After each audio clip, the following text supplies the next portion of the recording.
Hello friends, welcome to suggestive education. Suggestive এডুকেশনে সকলকে স্বাগত জানাই। পশ্চিমবঙ্গের বিভিন্ন পরীক্ষায় আসা জিকে কোশ্চেনগুলো যেগুলো আমরা প্র্যাকটিস করছিলাম, তো আমাদের প্রায় 150টা কোশ্চেন প্র্যাকটিস হয়েছে।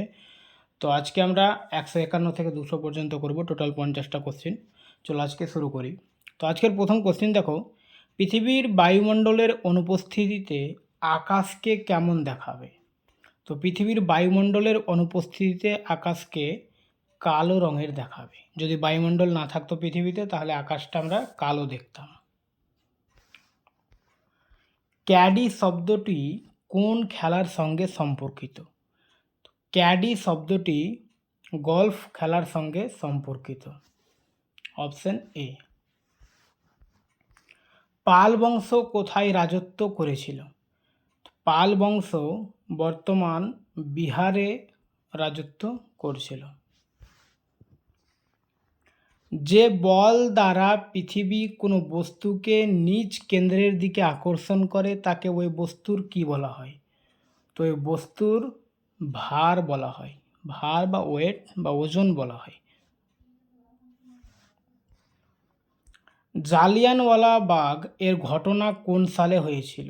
তো জালিয়ানওয়ালাবাগের ঘটনা 1919 সালের 13ই এপ্রিল অমৃতসরে হয়েছিল।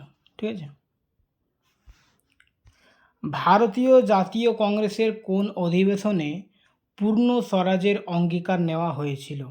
তো ভারতীয় জাতীয় কংগ্রেসের লাহোর 1929, ঠিক আছে, লাহোর অধিবেশনে পূর্ণ স্বরাজের অঙ্গীকার নেওয়া হয়েছিল। মোহাম্মদ বিন তুগলক তার রাজধানী দিল্লি থেকে কোথায় স্থানান্তরিত করেন?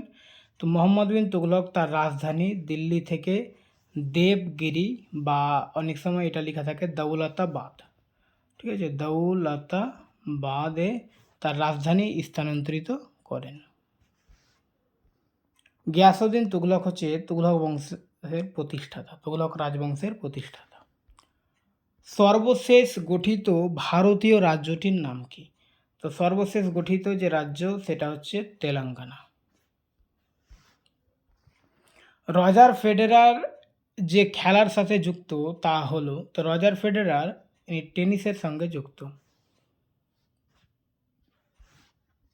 জিকা ভাইরাসের উপস্থিতি প্রথম কোন দেশে সরকারিভাবে ঘোষিত হয়েছিল? তো জিকা ভাইরাসের উপস্থিতি প্রথম কোন দেশে সরকারিভাবে, এটা ভাবে হয়ে গেছে, এটা ভাবে হবে, সরকারিভাবে ঘোষিত হয়েছিল? তো এখানে অ্যান্সার হচ্ছে উগান্ডায়। নিচের কোনটি ভারতীয় সংসদের অধিবেশন নয়? গ্রীষ্মকালীন অধিবেশন, শীতকালীন অধিবেশন, বর্ষাকালীন অধিবেশন, বাজেট অধিবেশন। তো এখানে গ্রীষ্মকালীন অধিবেশন, এটা কিন্তু ভারতের সংসদের অধিবেশন নয়। ধরিত্রী দিবস পালিত হয়, তো ধরিত্রী দিবস পালিত হয় 22শে এপ্রিল। 5 জুন এটা হচ্ছে বিশ্ব পরিবেশ দিবস। আজ আমরা জানি 5 জুন, তাই তো? তো আজকে হচ্ছে বিশ্ব পরিবেশ দিবস। ম্যালেরিয়া রোগের বাহক কে?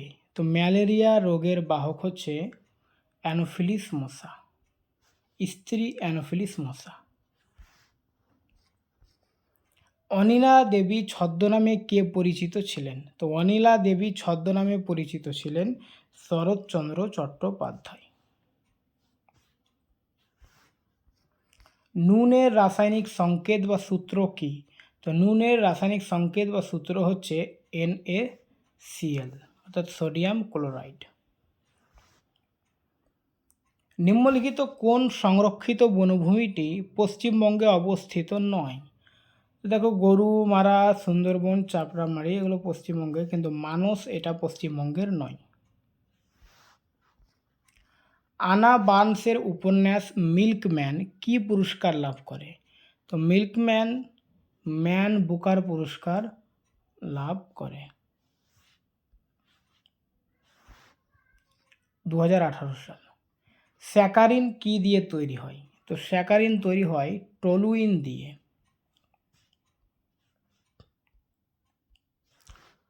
ভারতের জাতীয় পতাকার চূড়ান্ত রূপ দেন কোন শিল্পী? তো ভারতের জাতীয় পতাকার চূড়ান্ত রূপ দেন পিঙ্কালি ভেঙ্কাইয়া। নীল গ্রহ কাকে বলে?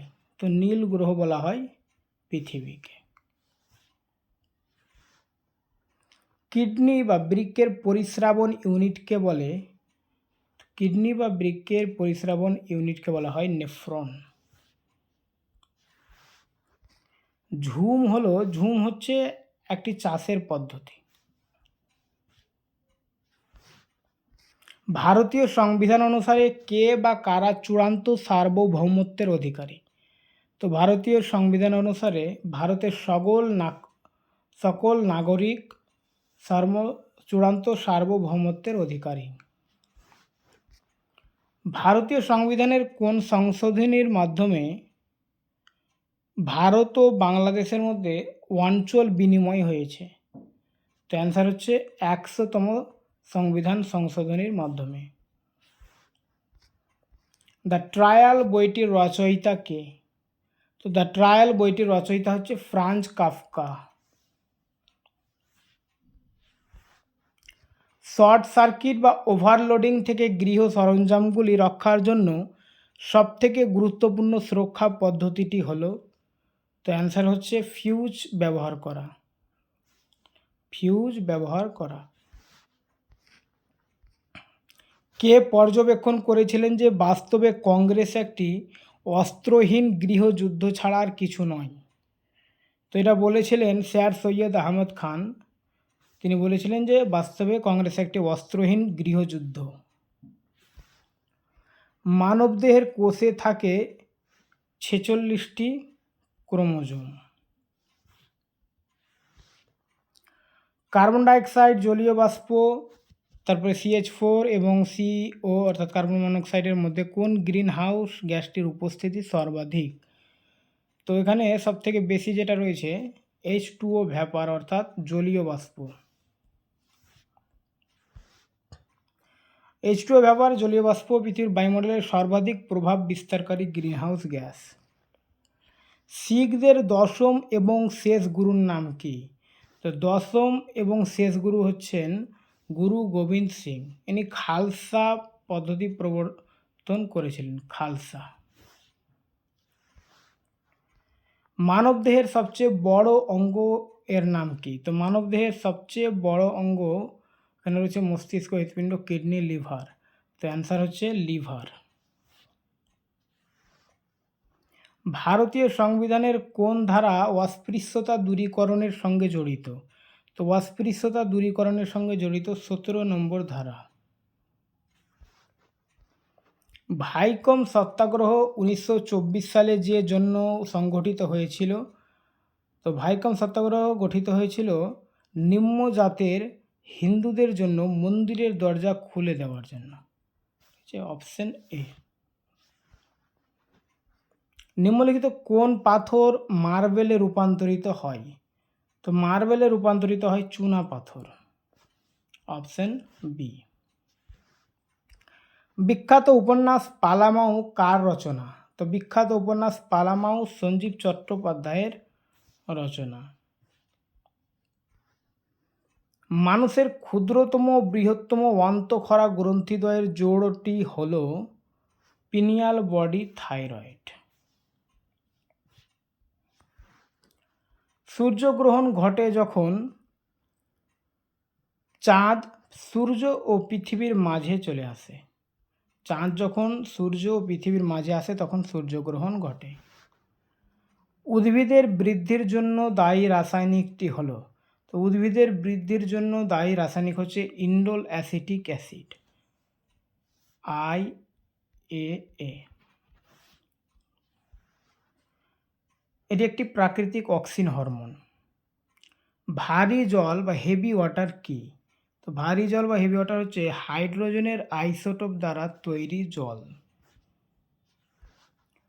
নিবারণ চক্রবর্তী রবীন্দ্রনাথ ঠাকুরের কোন উপন্যাসের চরিত্র এবং কি তার উপজীবিকা? তো নিবারণ চক্রবর্তী রবীন্দ্রনাথের শেষের কবিতা উপন্যাসের চরিত্র, আর তার উপজীবিকা ছিল কবি।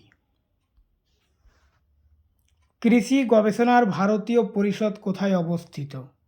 তো কৃষি গবেষণার ভারতীয় পরিষদ নয়াদিল্লিতে অবস্থিত।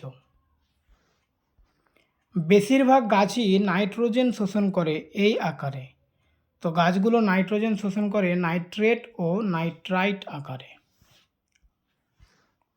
সূর্য এবং পৃথিবীর মধ্যে ন্যূনতম দূরত্ব কবে হয়? তো সূর্য এবং পৃথিবীর মধ্যে ন্যূনতম দূরত্ব হয় 3রা জানুয়ারি। সে অবস্থানটাকে বলা হয় ওয়ানোসুর অবস্থান।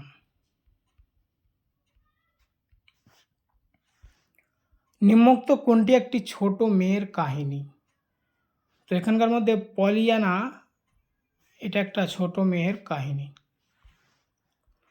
জ্যাপ কথাটি কোন খেলার সঙ্গে যুক্ত? তো জ্যাপ কথাটি বক্সিংয়ের সঙ্গে যুক্ত। একটি গ্যাসের বাষ্প ঘনত্ব 32 হলে গ্যাসটির আণবিক ওজন হবে। তো একটি গ্যাসের বাষ্প ঘনত্ব 32 হলে গ্যাসটির আণবিক ওজন হবে 64, অর্থাৎ ডবল হয়। দেখো আণবিক ওজন m সমান 2 গুণিত বাষ্প ঘনত্ব অর্থাৎ ডি, তো অর্থাৎ 2 গুণিত 32 সমান 64। দক্ষিণ গোলার্ধে সামার সলিস্টিক্স বা উত্তরায়ণ ঘটে 22শে ডিসেম্বর। মানুষের পাচনতন্ত্রে কোন উৎসেচকটি খাদ্যের সঙ্গে প্রথমে মিশ্রিত হয়? তো অ্যান্সার হচ্ছে অ্যামাইলেজ, যা লালারস। প্রথম লোকপাল বিল সংসদে উপস্থাপন করা হয়েছিল 1968 সালের মে মাসে। নিচের কোন যন্ত্রটি উচ্চ তাপমাত্রা পরিমাপ করে? তো পাইরোমিটার দ্বারা উচ্চ তাপমাত্রা পরিমাপ করা হয়। তো আজকে এ পর্যন্তই, এরপর আমরা পরের কোশ্চেনগুলো নিয়ে আসবো। Thank you.